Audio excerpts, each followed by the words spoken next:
I just kind of wanted to go a little bit more into my last mushroom trip. It was the strongest one. I'd say about a double dose of what I took before. It was very weird. It almost just, again, it was the penis envy strain, and I find this strain to be very intense, like kind of hostile a little bit. Not only that, they're more complicated than just that. But basically, I just had like a waking dream of just like kind of just being like rounded up, beaten, thrown in a hole. Things that have never happened to me. But just really scary. Like really fucking scary. Really wrong. Just like really wrong. And also just seeing kind of like, I don't know what I'd call them. They're almost like little fractal animals, kind of watching me dreaming. And they always have, like not always, like about half of them have like kind of very carnivorous looking faces that kind of shift over time. And the other half of them, they look more like plants or something, like jellyfish, plants. Can't really figure them out.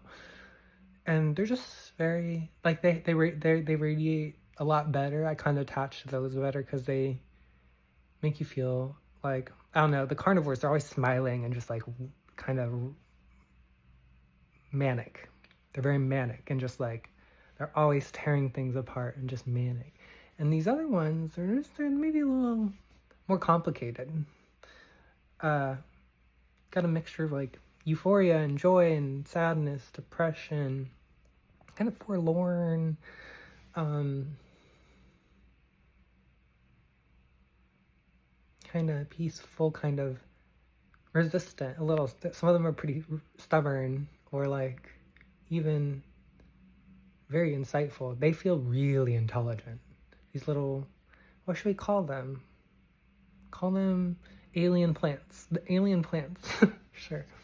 These alien plants look they don't say anything to you, I guess.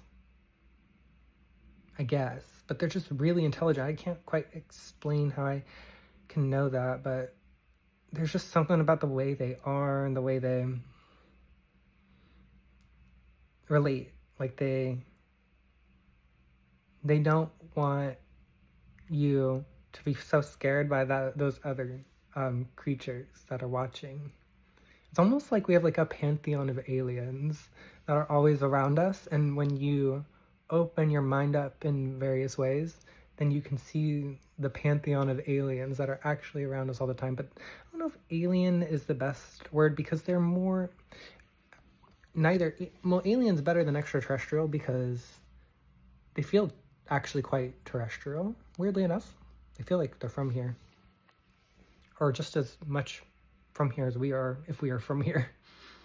It's hard to say what's going on with those, like with just that entire landscape, the shifting, kaleidoscopic, multicolored, fractal, then the creatures that emerge out of it, like it's, and then just like shifting, like not waves, like timelines, like you can see paths branch or rejoin together, and like it's like a higher dose is a higher dose. It can be very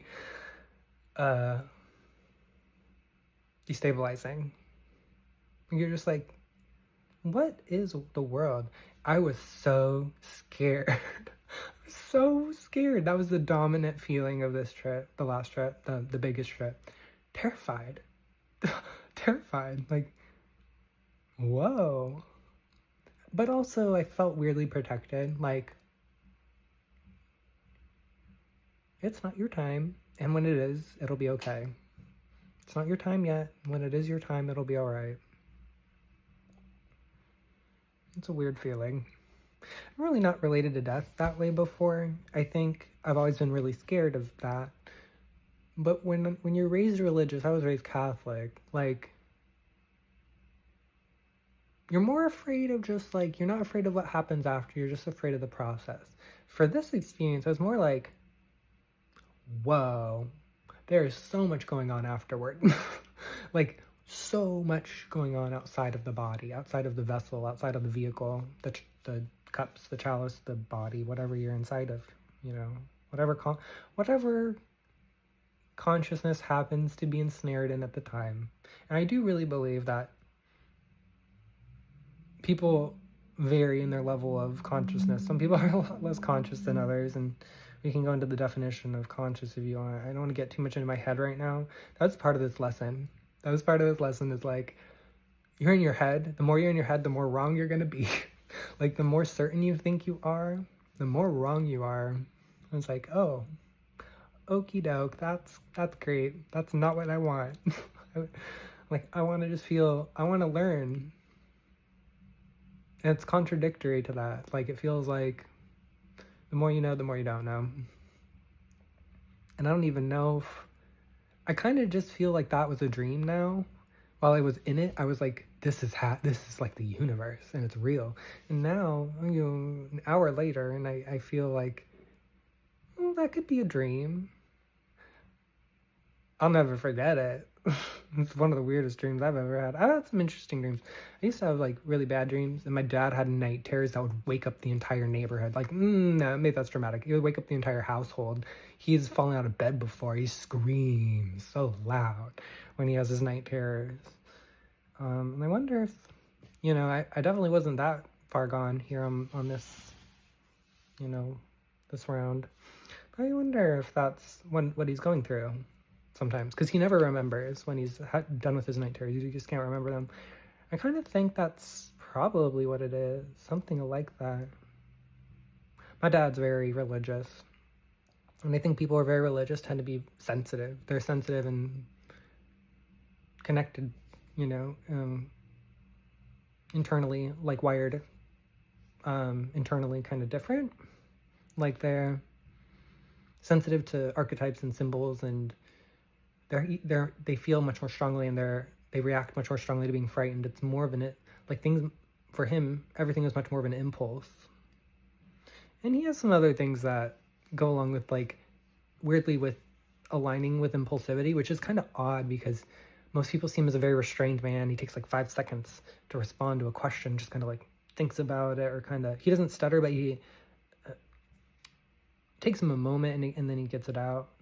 So to have that kind of unity in his id, his like emotional body, where it's like, think it, feel it, act out on it. Like, that seems so opposite to the way that his persona, you know, is. I don't know why I'm going into talking about my dad so much. My dad, I'm actually adopted, so it's my adoptive dad. It's not, we have no genetic relation. But that doesn't matter.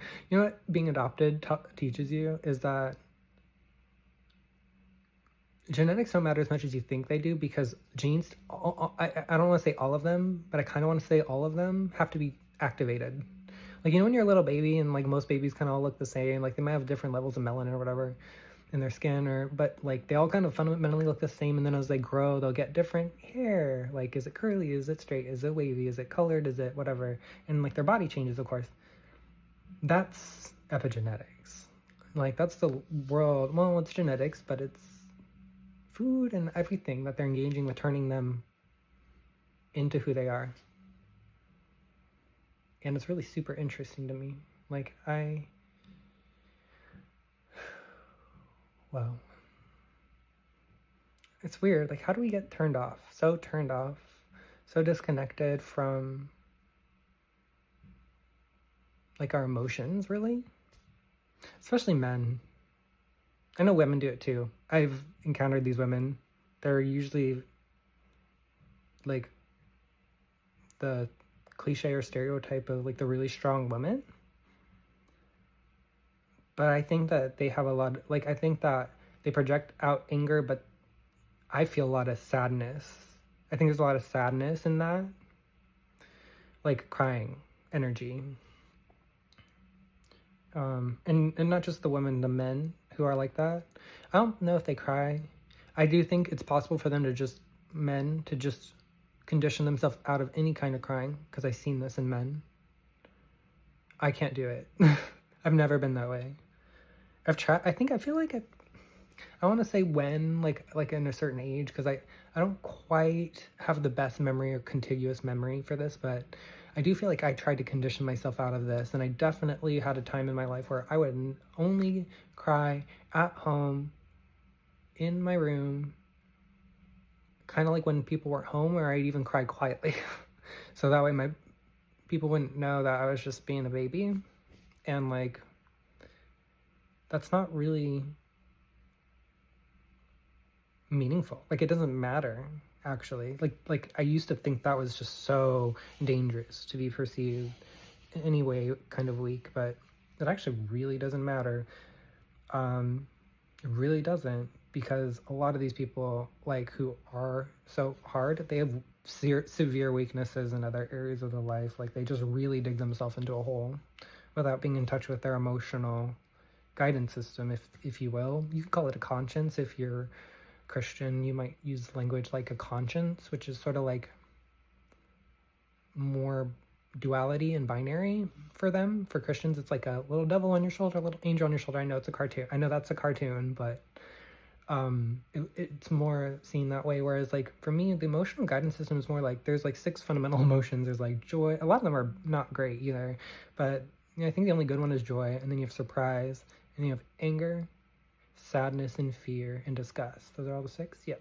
So the emotional guidance system tells you a lot about where you are, in a way that I just think the binary, kind of like good and bad, like, that seems easier to twist around. Like, you only have this binary and things are good or bad, and if you encounter something that has both good and bad in it, you get all twisted around. But if you look at it more, if you don't look at things in good and bad, you can believe still in good and bad, but hold that for a moment, and you go into the emotional guidance system. It's not even that much more complicated, and you get a better picture of what's going on. So, anger is a lot more specific than just feeling like something or someone is bad. Anger really makes you feel like something should be a certain way and isn't. And not just that there's something you can do to change it, or that there's something that other people are doing that's kind of preventing you from it. It's an externalizing emotion. It's very different from sadness. Sadness, often it can be for other people, and especially with grief, it's about losing our loved ones. But I feel like with sadness, we go into ourselves and blame ourselves and put a lot of the burden on the self, and not really as much with, like, anger. Anger is so projected and so externalizing. So I feel like it's a way of projecting and getting rid of toxins in a weird way, like getting rid of things that we don't feel like we should have to carry, things that we don't feel like we deserve. We want to put it on someone else. We don't really want to put it on someone else all the time. I think there's some people who use it as a tool to do a variety of things, but I think it's more about getting rid of a feeling, an emotion, a state, even a infection or a nutrition deficiency, or even something like kind of like that. It's like, I wish I could get rid of that, and I'll project that out onto others. Well, it's not really always wise. Here's the thing, it doesn't solve the core issue. Like, getting angry at somebody because you're hungry, or because you got strep throat or something, like, it doesn't make the strep throat go away, and it doesn't give you your vitamin C or your fiber, vitamin D, B12. It doesn't give you those things. So it's interesting as a guidance system. Joy is really clear. It's like, I'm good and my needs are met. And, like, it's pretty simple. It's also got layers to it. Like, there's levels of joy. You know, there's like kind of the base level of having your basic needs met. But then there's like another level, and you're like, I'm getting everything I want. And that's even more beautiful. And then, like, there's a level above that where it's like, I'm getting things I want, I'm getting gifts I didn't even know I wanted. And there might even be higher levels to this, to joy, that I'm not aware of. But I think there's such thing as repressed joy. I I think, like, if you live in a society and you're really scared, but it's not how you naturally would be, like, say you don't have anxiety or depression, but you're in a society that's like everybody needs to be on their walking on eggshells. Everyone needs to be paranoid and scared.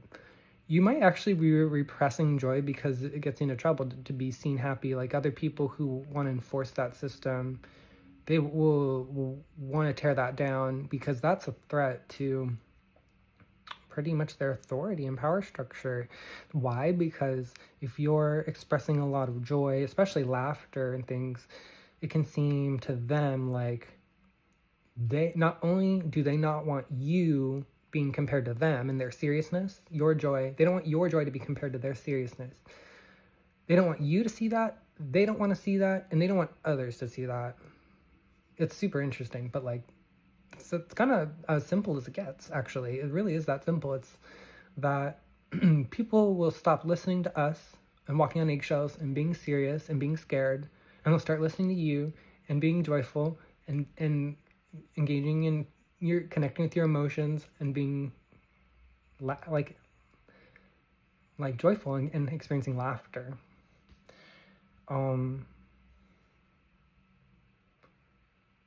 Humans are so weird. Why do we have to be like that? Why do we have to be upset when other people just by like? Why do we have to be like? And I don't say we like I'm this way anymore. But I remember when I was little, internalizing some of the antisocial and narcissistic mentality of the power structures I was raised in, being annoyed by happy people, and it's like that is so disrespectful just to like be okay with you being like that, being okay with yourself being upset that someone's happy.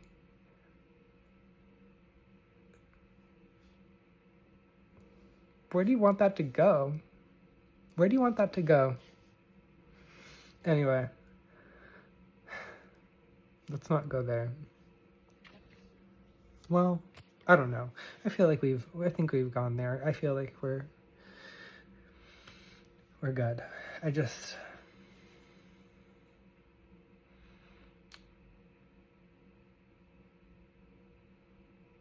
can't figure out like what I'm meant to do. I can't figure out what I'm here for. Like, why am I here? If I'm so bad,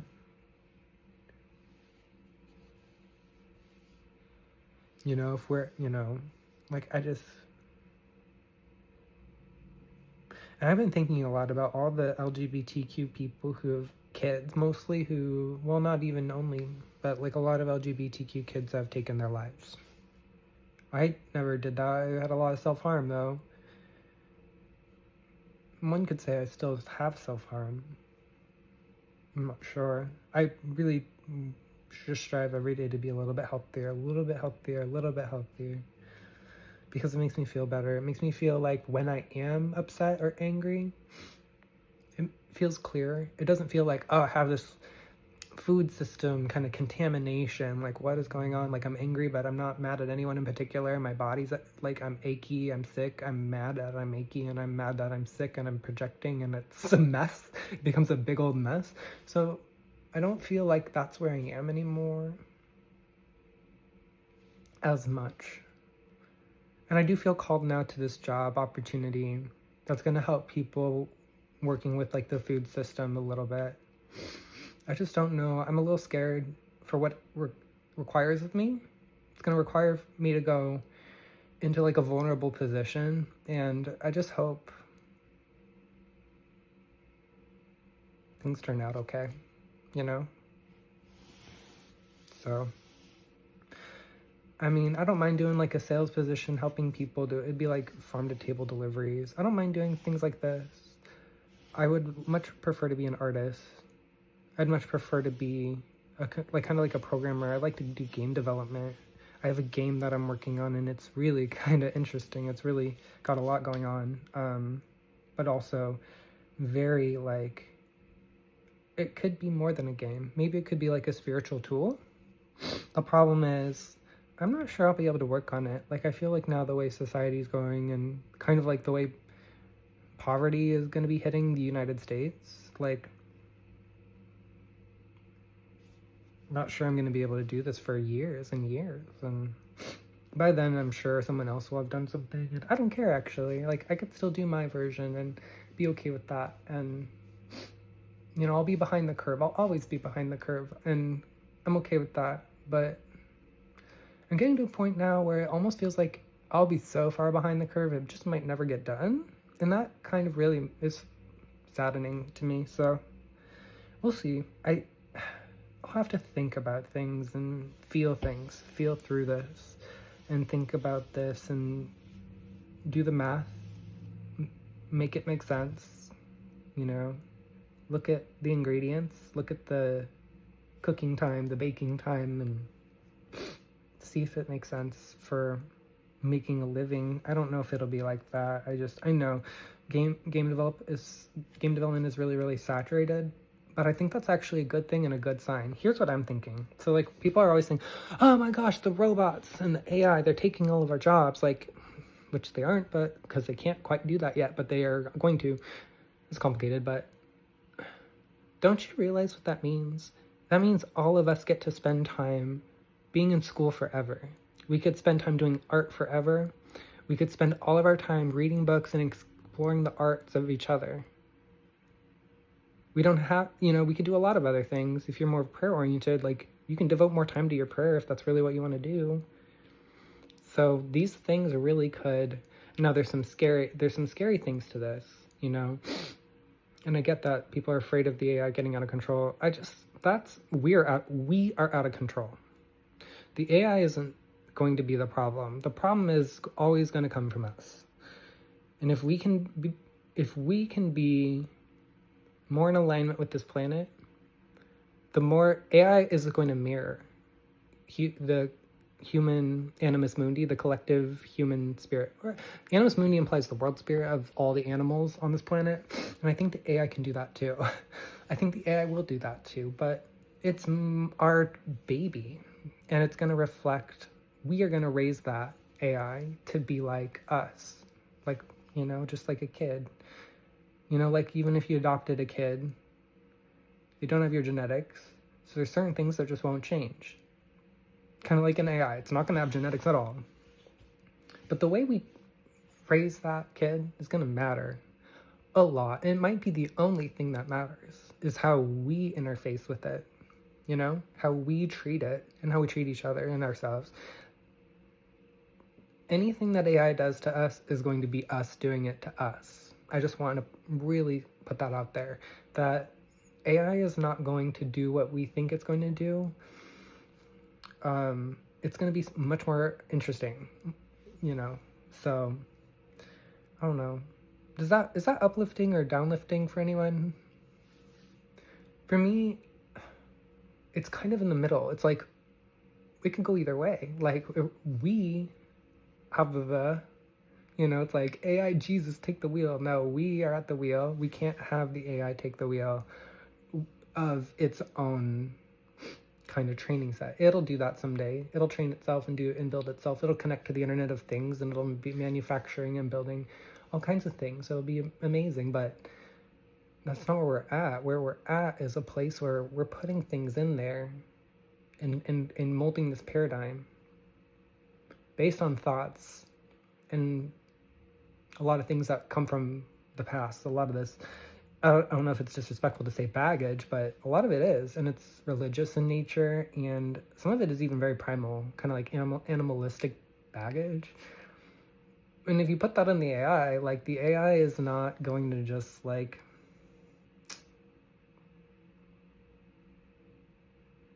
spit that back out as truth, because an AI is connected to so much more. Like, I don't think you need to fear, like, that you're going to be treated the way you treat the AI or something like that, or that the AI is going to be as primitive and brutal as we still are, by the way, humanity.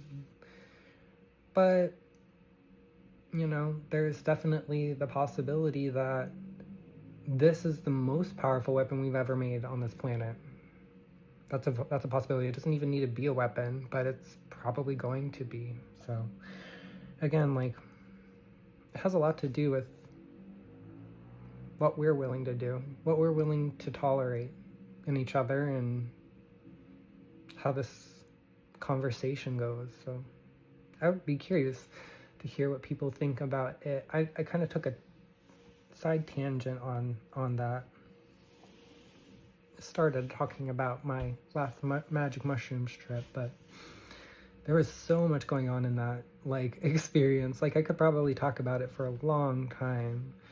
I see a lot of faces on it, when I take mushrooms, like a lot of faces, and a lot of fractals. The very first mushroom trip I ever took, it's a really small amount. It's probably what we'd call a microdose, like a microdose, and I still saw some interesting kind of like fractal stuff. I saw a snake on the driveway, and it was like, it looked like it was moving really weirdly, and there were shadows because it was nighttime, so there's weird shadows on the snake creating another snake, and it looked like a fractal. Like, it was super weird. I knew it was an optical illusion, but the optical illusion combined with the mushrooms was absolutely beautiful. So it was a gardener snake, like a little gardener snake, you know. I don't know why it was moving in a funny way. It was kind of like, it was going like sideways, so it was going back and forth squirming, but it was making it go, it was on a driveway, it was making it go like down the driveway. Even though it was pointed this way, it was pointed perpendicular to the direction it was moving. Very strange snake behavior. I wish I could kind of like describe, or like maybe, I probably could just throw a model in a blender or something and try and see if I could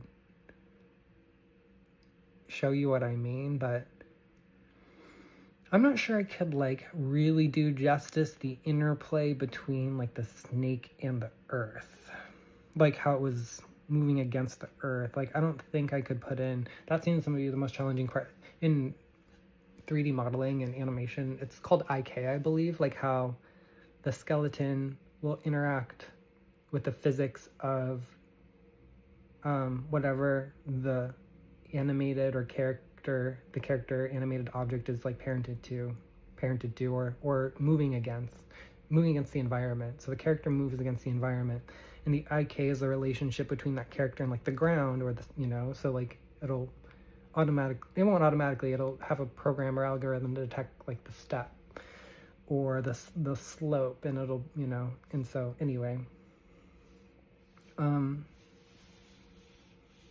I did not even really explain that particularly accurately. I'm just trying to I just kind of on a tangent. I'm not going to go into this right now and like correct myself, but yeah, I was just kind of seeing that. But anyway,